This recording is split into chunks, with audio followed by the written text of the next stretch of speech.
Mic দিয়ে বলো, এটা ভালো একজন ধরে মাইক দিয়ে দেখি। ওয়ালাইকুম আসসালাম। এই কথা বলে মাইক দিতে হবে।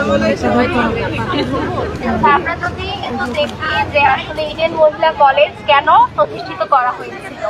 ইডেন মহিলা কলেজ এর উদ্যোক্তারা শুভ স্বাধীনী সংঘ নারীদের শিক্ষার জন্য মূলত এই প্রতিষ্ঠানটি প্রতিষ্ঠা করেছিলেন।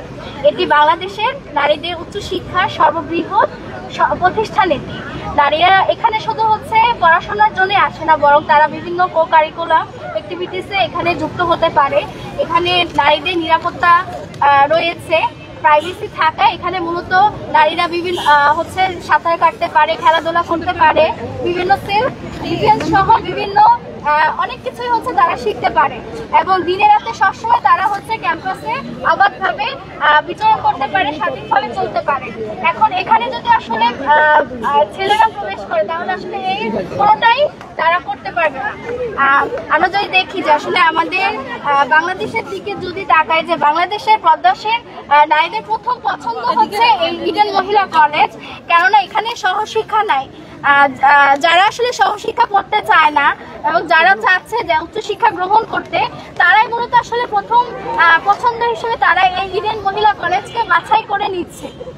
আমাদের মনে রাখতে হবে যে আসলে এই যে এত পার্সেন্ট হচ্ছে নারীরা চাচ্ছে আসলে উচ্চশিক্ষা গ্রহণ করতে, তাহলে এটা আমরা কেন প্রায়োরিটি দিব না?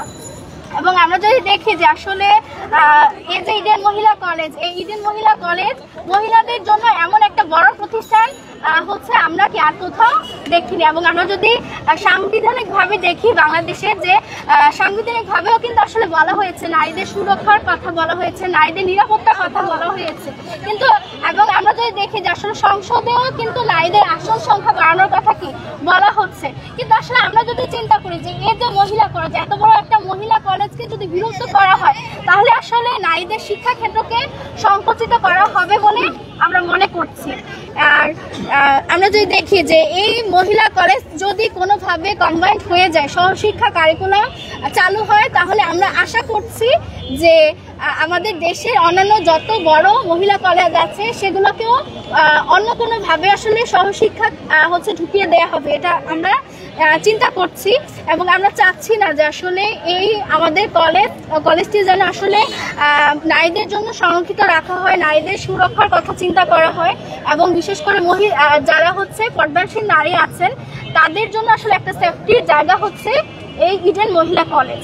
আমাদের দ্বিতীয়ত যে বিষয়টা হচ্ছে বলবো যে আসলে এই যে একটা কাঠামো তৈরি করা হয়েছে, একটা মডেল আমাদের সামনে দাঁড় করিয়ে দেওয়া হয়েছে, এটা আমরা মনে করছি যে এটা আসলে কোনো গবেষণা ছাড়া, প্রয়োজনীয়তা ছাড়াই মূলত আসলে এটা কি দাঁড় করা হয়েছে। এই ইডেন মহিলা কলেজ থেকে যে 17টা ডিপার্টমেন্ট হচ্ছে বাদ দেওয়া চিন্তা করা হচ্ছে, এটা আসলে আমরা যে রানিং স্টুডেন্ট আছি, রানিং শিক্ষার্থীরা যারা আছে তাদের কথা কোনোভাবেই কি তারা চিন্তা করে নাই। এবং আমরা যদি চিন্তা করি যে আসলে এই যে যদি এই ডিপার্টমেন্টগুলো হচ্ছে বাদ হয়ে যায়, ডিপার্টমেন্টগুলো যদি বিলুপ্ত হয়ে যায়, তাহলে আসলে আমরা রানিং যারা স্টুডেন্ট এই ডিপার্টমেন্টগুলোতে পড়ছি তারা আসলে ভোগান্তির শিকার হব। আমরা যদি পরবর্তীতে কয়েক বছর পর এখানে আসি, আমাদের সনদ, আমাদের হচ্ছে উত্তয়নপত্র, বিভিন্ন হচ্ছে ডকুমেন্ট যদি এখান থেকে চাই, তাহলে হচ্ছে আমরা বিভিন্ন ভোগান্তি সুযোগ হচ্ছে কি আমরা ভোগান্তিতে পড়বো। কেননা এখানে আসলে যদি ডিপার্টমেন্ট বিলুপ্তি হয়ে যায়, তাহলে আসলে এগুলো সংরক্ষণ রাখা হবে কিনা এটা আমরা নিশ্চিত হতে পারছি না। আর আমরা যদি বলি যে আসলে যোগ্যোপযোগী শিক্ষার কথা যদি এখানে বলা হয়, যে এখান থেকে যে ডিপার্টমেন্টে গার্হস্থ্য অর্থনীতি সমাজকর্মের মতো মূল কয়েকটা সাবজেক্ট হচ্ছে বাদ দেওয়া হয়েছে। এবং আমরা যদি দেখি যে আসলে এই সাবজেক্টগুলো আসলে কতটা ইম্পর্টেন্ট, এবং আমরা যদি চাকরির বাজারের দিকে তাকাই সেখানে আসলে এগুলোর প্রায়োরিটি অনেক বেশি। এর জন্য আমরা চাচ্ছি যে আসলে ইডেন মহিলা কলেজ থেকে বাংলা, ইতিহাস, ইসলামিক স্টাডিজ, ইসলামিক ইতিহাস, আরবি এই যে বিভাগগুলো খুলে দেওয়া হয়েছে এবং এগুলোকে বাদ দিয়ে হচ্ছে ফিল্ড স্টাডিজ চালু করা হচ্ছে। এবং আমরা দেখি যে গত এপ্রিল মাসে হচ্ছে ইউজিসি থেকে বলা হয়েছে যে বিশ্ব ব্যাংক সেন্ট্রাল ভার্সিটিতে বরাদ্দ দেবে, তাদেরকে লেকচার দেওয়া হবে। আবার এটাও হচ্ছে আমরা ধারণা করছি যে আসলে এখানে কোনো বড় ধরনের পরিকল্পনা হচ্ছে, বড় ধরনের কারণ হচ্ছে এখানে থাকতে পারে আমরা যে অধ্যাদেশে যে বলা হয়েছে যে সেন্ট্রাল ভার্সিটি হচ্ছে দুপুর 1টা থেকে সন্ধ্যা 7টা পর্যন্ত থাকবে। এখন 7টা পর্যন্ত যদি থাকে তাহলে আসলে এই সময়টাতে একজন নারী নিরাপদভাবে তার বাসায় হচ্ছে যাবে। এবং আমরা দেখি যে এখানে অনেক পার্সেন্ট হচ্ছে অনাবাসিক যারা আসলে এখানে থাকে না। তাহলে এটা আমরা কিভাবে আশা করি যে আসলে নারীদের নিরাপত্তা রেখে আসলে এই কার্যক্রমটাকে চালু করা হবে। এবং আমরা চাচ্ছি না যে আসলে এখানে ইন্টারমিডিয়েট যে সকাল থেকে থাকবে এটা না চেয়ে বরং আমরা চাচ্ছি যে 24 ঘন্টায় যেন এখানে বিশ্ববিদ্যালয় হিসেবে রাখা হয়। আচ্ছা, আরেকটা বিষয় বলবো যে আসলে আমাদের চতুর্থ যে দাবি ছিল যে ইডেন মহিলা কলেজ হচ্ছে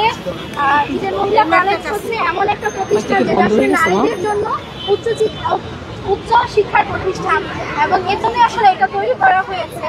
এবং নারীদের যদি কথা বলা হয় নারীদের শিক্ষার জন্য আসলে এটা মূলত তৈরি করা হয়েছে। এবং এখানে যে শিক্ষকরা যারা আছেন, বিল্ডিংগুলো যেগুলো আছে, হল আছে, আমাদের যে অবকাঠামোগুলো আছে সবগুলো আসলে এমন একটা কাঠামো দিয়ে তৈরি করা হয়েছে যেটা আসলে নারীবান্ধব পরিবেশ। কিন্তু আসলে এখানে যদি আসলে ইন্টারমিডিয়েট চালু করা হয়, এখানে যদি কম্বাইন চালু করা হয় তাহলে আসলে এই পরিবেশে কখনই আসলে মানানসই হবে না, বরং এই পরিবেশটা আসলে অন্যরকম হয়ে যাবে। যদি এখানে কম্বাইন চালু করা হয় তাহলে এখানে হচ্ছে কি আলাদা পরিবেশ তৈরি করে নিতে হবে যা হচ্ছে অনেক সময় সাপেক্ষ। এই সময় সাপেক্ষ যদি না হাতে রেখে কাজ করা হয় তাহলে আসলে এটা কখনোই সম্ভব না যে এখানে হচ্ছে কম্বাইন হবে। আচ্ছা, আমাদের যে বিষয়টা হচ্ছে আমরা যদি একটু দেখি যে আসলে এই যে একটা সমস্যার কথা আমরা বলছি, এই সমস্যাগুলো দূর করার জন্য এবং এই সমস্যাগুলো যেন না হয় এবং আমাদের এদের স্বাতন্ত্র্যকে যেন রক্ষা করা হয় এবং নারীদের জন্য যেন একটা সুন্দর পরিবেশ পাওয়া যায়, এই পরিবেশকে যেন হচ্ছে রাখা হয়। এবং এটার জন্য যেন এই নতুন যে অধ্যাদেশ আসতে চলছে সেই অধ্যাদেশটা যেন আসলে নারীদের জন্য সংরক্ষণ করে যেন নতুন অধ্যাদেশটা আসে, এটা আমরা হচ্ছে চাচ্ছি। এবং আমরা ইডেন মহিলা কলেজকে 5 দফা দাবি হচ্ছে শেষ করছি। 5 দফা দাবিগুলো হলো, দাবি হচ্ছে ইডেন মহিলা কলেজ যেন শুধু নারীদের জন্য সংরক্ষিত রাখা হয়। 2 নম্বর দাবি হচ্ছে ইডেন মহিলা কলেজে কোনো ডিপার্টমেন্ট হচ্ছে যেন বিলুপ্ত না হয়। আমাদের 3 নম্বর দাবি হচ্ছে বিশ্ববিদ্যালয়ের সময় হচ্ছে 1টা থেকে 7টা পর্যন্ত না রেখে 24 ঘন্টা যেন রাখা হয়। আমাদের 4 নম্বর দাবি হচ্ছে ইডেনকে উচ্চশিক্ষা প্রতিষ্ঠান হিসেবে রাখতে হবে, এখানে চালু করা যাবে না। আমাদের 5 নম্বর দাবি হচ্ছে ইডেন মহিলা কলেজকে একটি মহিলা বিশ্ববিদ্যালয় হিসেবে রূপান্তর করতে হবে, এখানে কোনো ফ্যাকাল্টি হিসেবে রাখতে যাবে না। এটা আমরা চাচ্ছি না, এই দাবি আমাদের।